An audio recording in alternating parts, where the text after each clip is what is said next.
What is up, everyone? Welcome back to another episode of the Roots and Strings podcast. I'm your host, Matthew Llamas.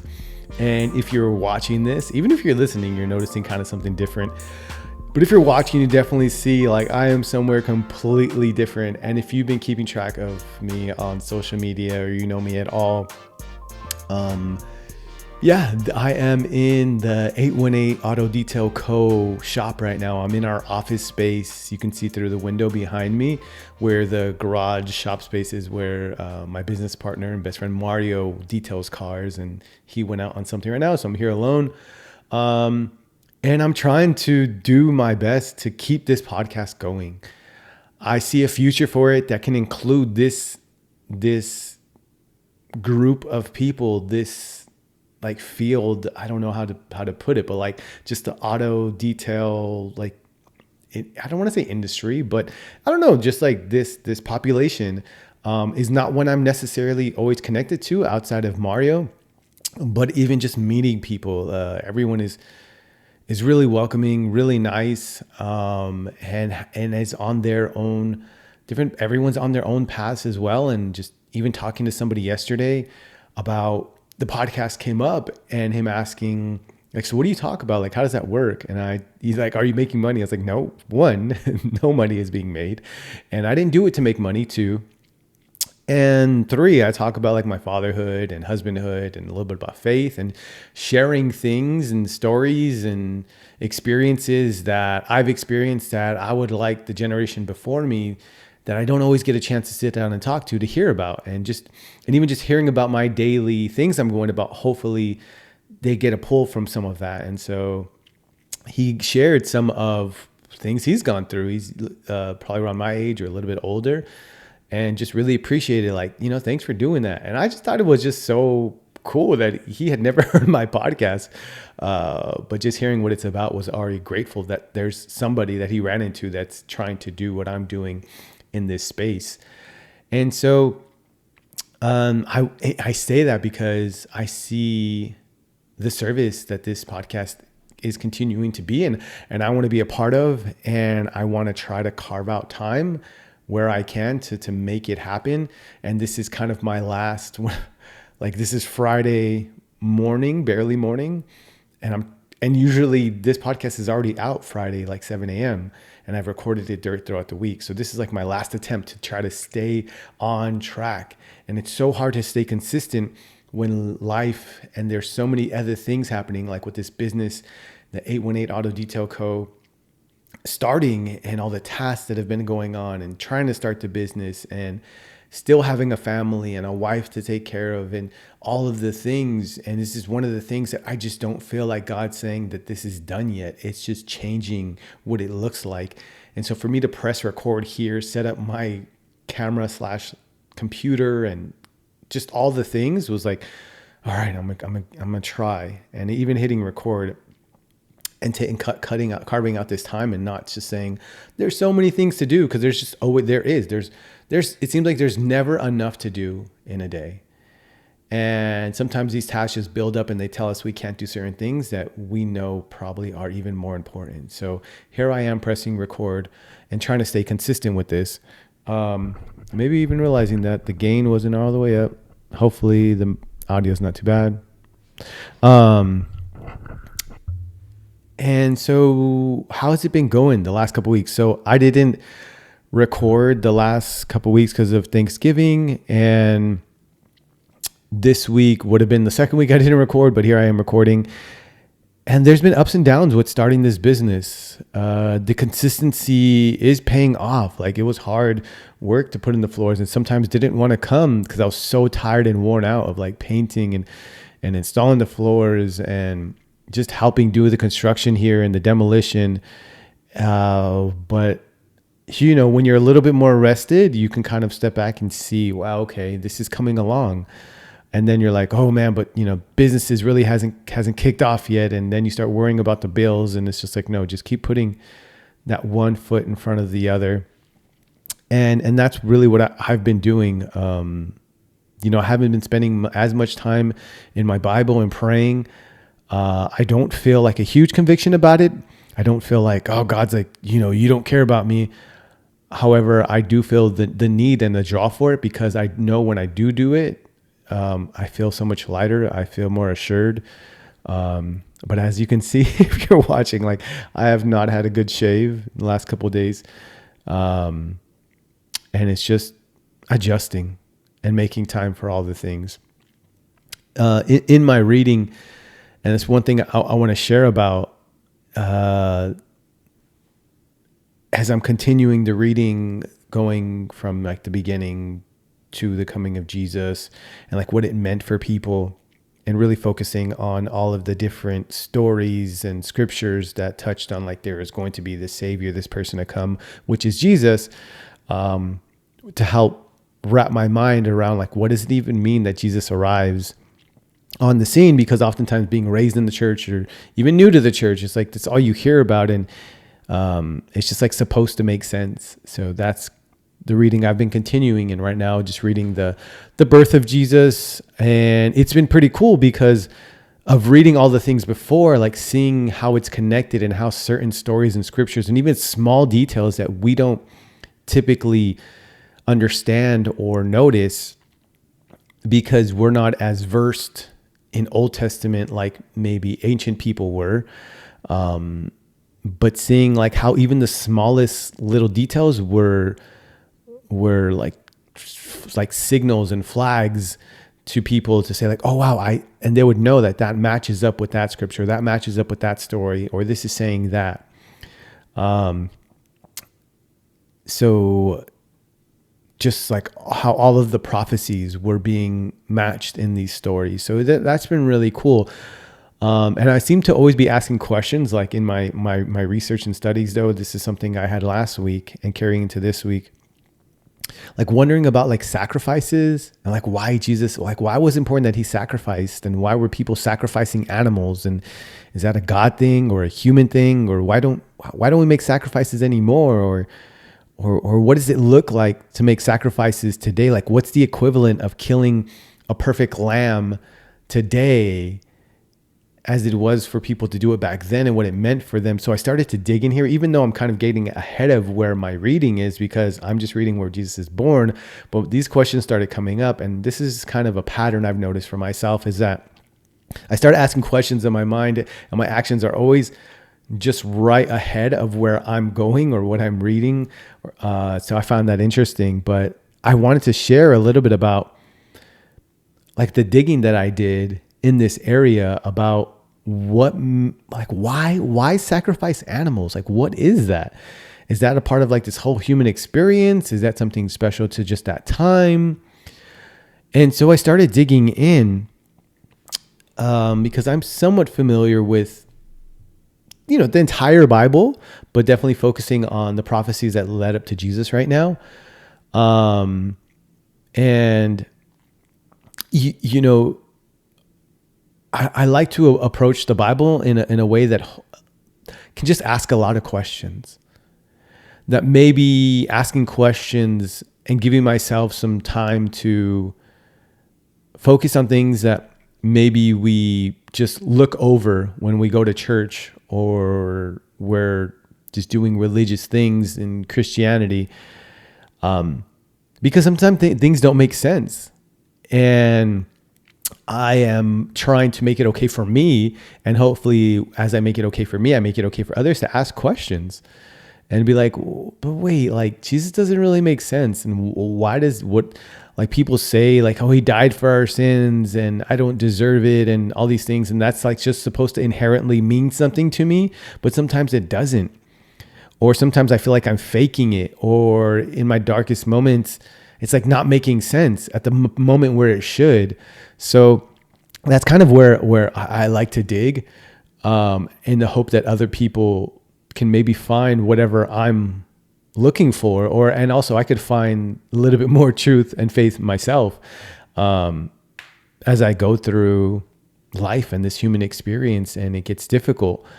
And I try to balance things, or know that what I'm praying to or doing is really rooted in something that makes sense.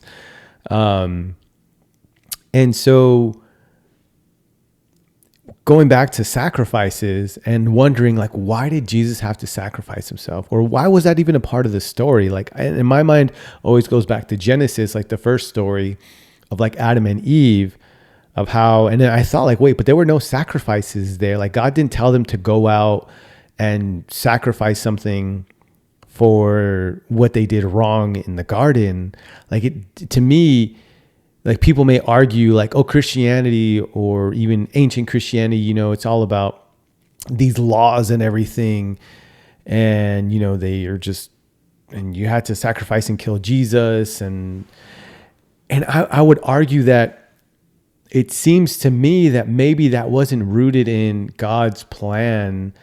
Not to say that Adam and Eve is like scientifically and biologically, and people may disagree, and you may like tune off and be like, Matt, you're not the type of Christian I thought you were. And that's okay. Because I can hold space for science and theology. I don't think the Bible is trying to tell the story of what science is discovering. It's not, it wasn't even on their mind when they were writing Genesis. And I say that because, at least as far as like what they were like downloading and writing onto paper, and their and in the stories from early on, there weren't any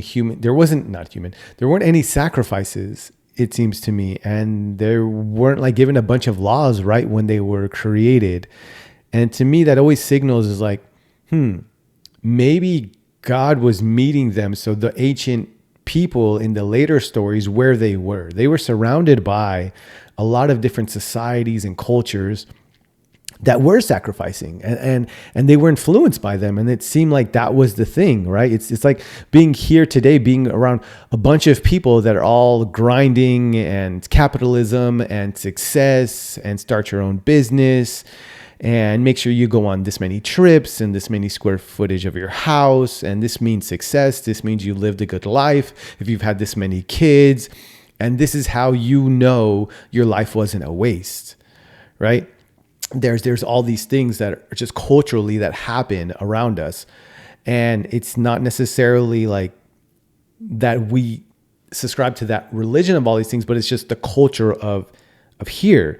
And whether you're like Hindu or Muslim or Christian, I think everybody culturally kind of believes in those things of making a sacrifice, going to college, or spending time like grinding and starting a business and providing for your family. Like, all these things kind of feel like culturally that's like what it means for success this day and age.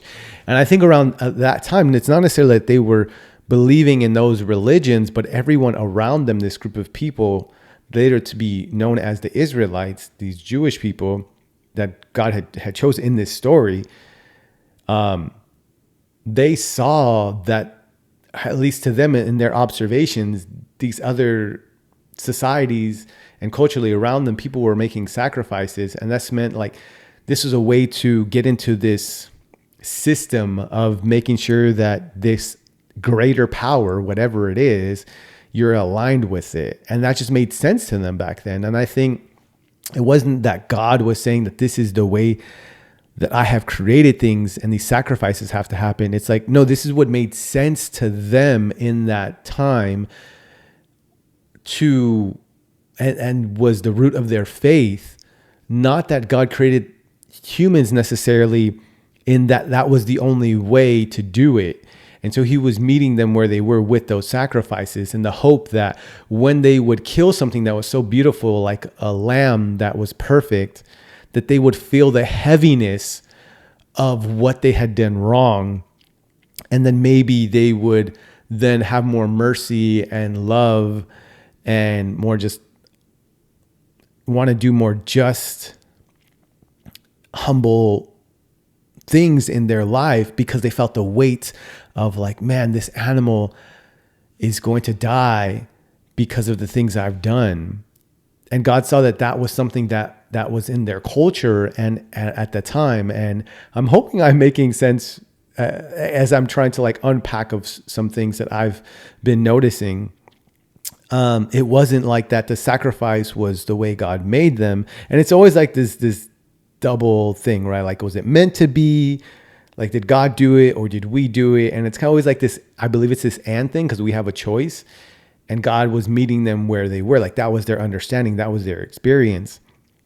God didn't necessarily like create animal sacrifices for them that they would have to do. And later on, right, these sacrifices, without going like deep into what every sacrifice was, and because there are like written things that you have to like do this for certain something, and then that for something, and a dove for that, and a lamb for that, and a goat for that, and then this one you get stoned, and there were all these laws,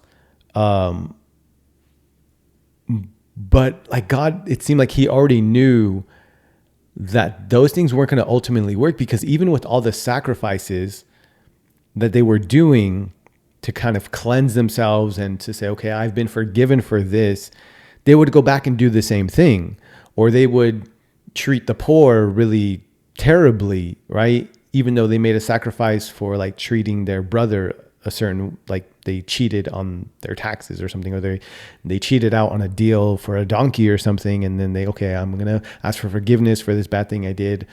But at the same time, they're also like not helping orphans and widows that are like right there on the street in front of them, or they're actually family members.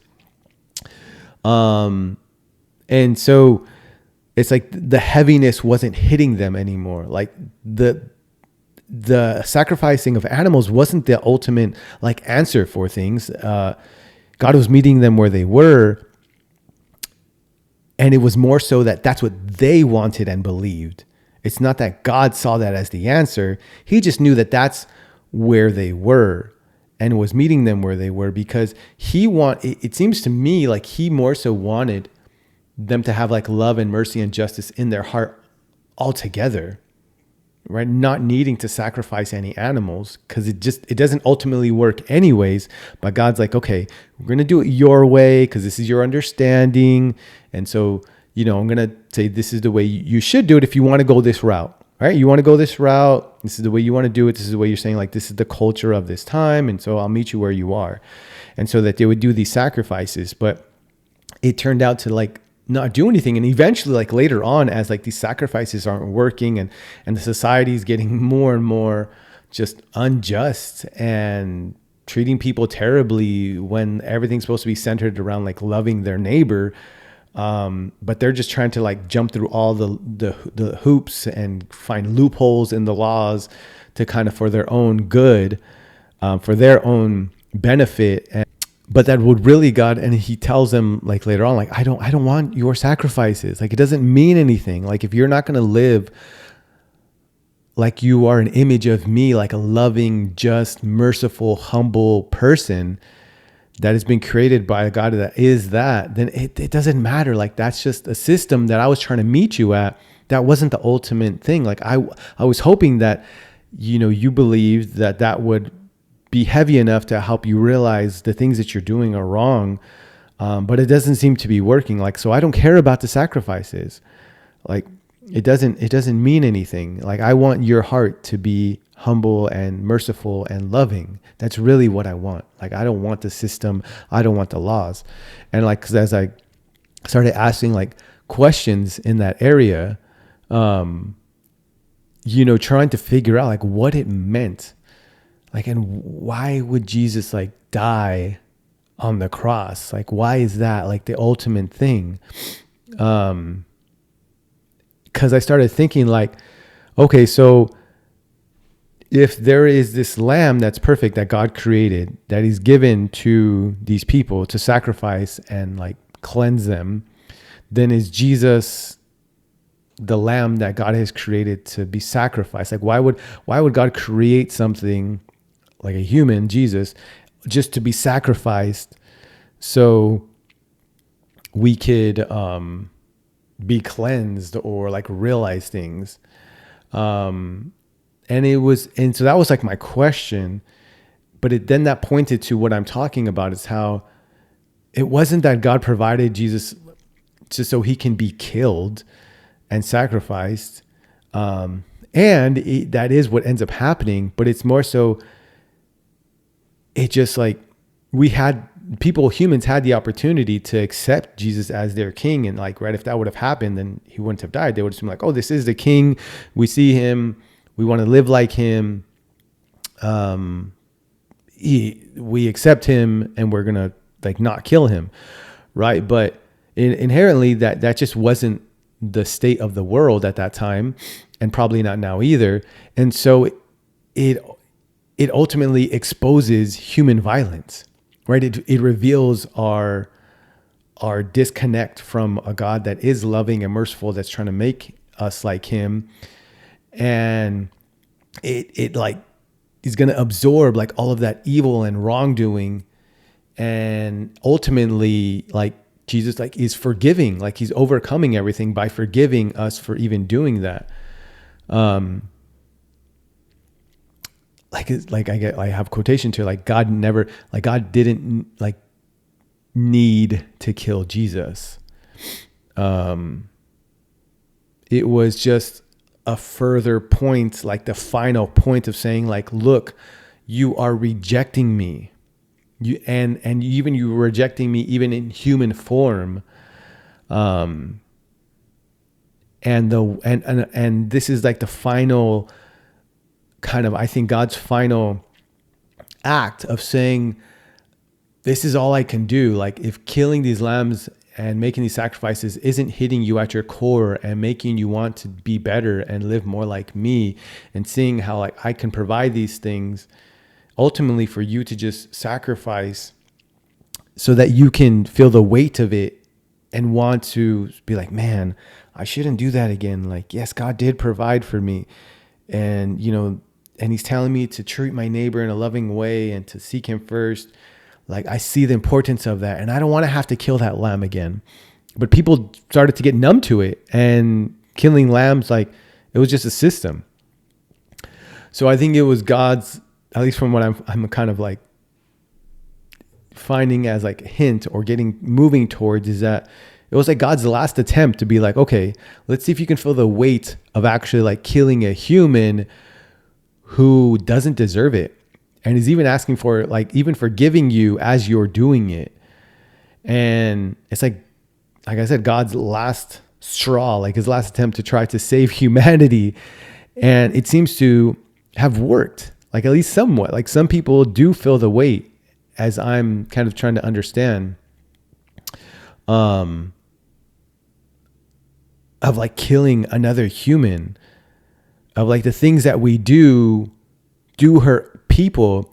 And if people, we believe, we're all ultimately created by a divine being, this like bigger power, we all have a purpose, or we all have importance, right? We don't have to say like come from a God. Like, we all are all important.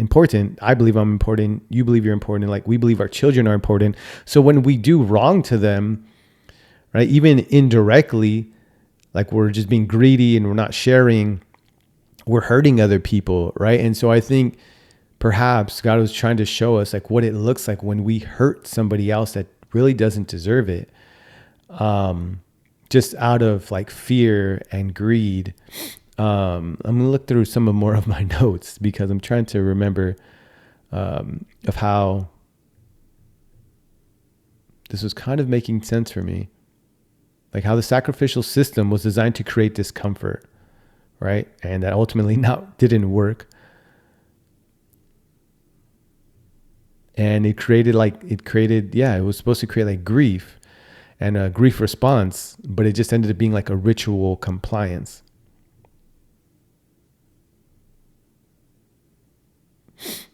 And man, just got to a really good point. I'm trying to remember, look through my notes here. Sorry, give me 1 second. I know it's been like a crazy week for me, but I still like wanted to talk about this. And I'm still trying to wrap my head around it. Like, I'm still digging into this of understanding like how God's way wasn't for sacrifice to happen. And there is this God that created humanity and the world and sacrifices and laws, and needed to be pacified by the killing of animals, and then ultimately by the killing of a human, like, because we're trying to pacify this God. Like, I've heard this before.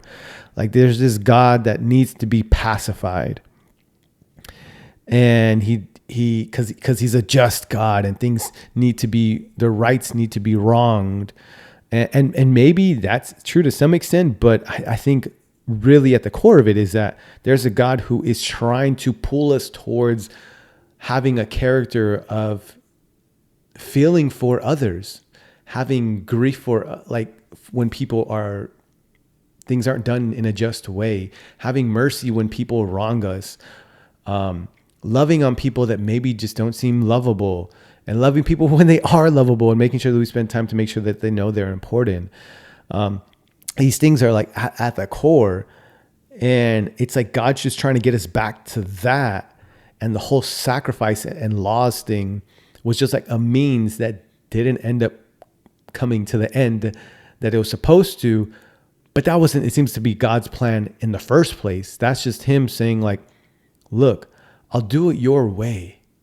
It wasn't my idea to have all of these sacrifices, and that you can find proof of that through the first couple of stories in the Bible. Like, if God really meant all of that to be a part of like his way, and that's what Christianity and Judaism is all about, then it would have been said like right from the beginning, but it wasn't.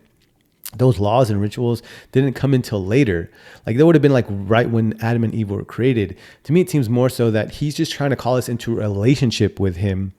And when we have a relationship with him and can just be honest and vulnerable, that we will start to act more like him and have mercy and love for everything around us. And it's like him trying to pull us back to that realization by all means possible. And his last attempt was at sending Jesus to be perfect and to love on humanity as purely as possible. And I think that's why, like, as a Christian, like, looking at Jesus is so important in the things and the way he did things. But we can oftentimes be Christian into like, well, I'm standing up for Christianity. Like, if God needs somebody to stand up for him, or like, I'm protecting this, or I need to right and correct this. Like, no, like, Jesus calls us to love our enemies. Like, not even like loving your neighbor's easy, but like, love your enemy and don't judge others. That is really hard to do, but I think that that's the work and the person that God is trying to call us to be. And I want to do some more digging here. I don't want to oversimplify things. But I did just want to share like where I'm kind of like digging, and like, what did sacrifices mean? And was God all about sacrifices? And did he make Jesus just to be sacrificed, like just to be killed because he knew it was going to happen? Which doesn't seem to be the story. I think he's constantly trying to meet us where we are, constantly trying to pull us back into a relationship with him. And I just think understanding what it meant for people that were part of these original stories is important. And it makes me kind of see God for who he really is. And my hope that other people can kind of get to that realization as well, because when we do, life feels a little bit lighter. Like, my life is feeling heavy right now, and I feel the busyness that everybody has been feeling probably around me for years, as I spent the last year not working. And seeing the importance of this, but also the difficulty of making that time for any relationship, right? And especially with one with God, with a father, a heavenly father you can't see, and sometimes feel like he's not going to show up because you can't see, but then you could feel and you know that he's there and he's guiding you. So I'll leave it at that. I'm going to try to be better. Right now, again, I said this was recording for consistency. I appreciate everybody that listens and tunes in. I love all of you. And just thank you for tuning in. Come by and check out the shop as we share more and we record more. And I'm hoping to have some guests from this community. I think that was what I was looking for. This for like the auto detail car community. It should be fun to have some of those as guests in here, and we're going to set up more. So until next time, y'all, peace.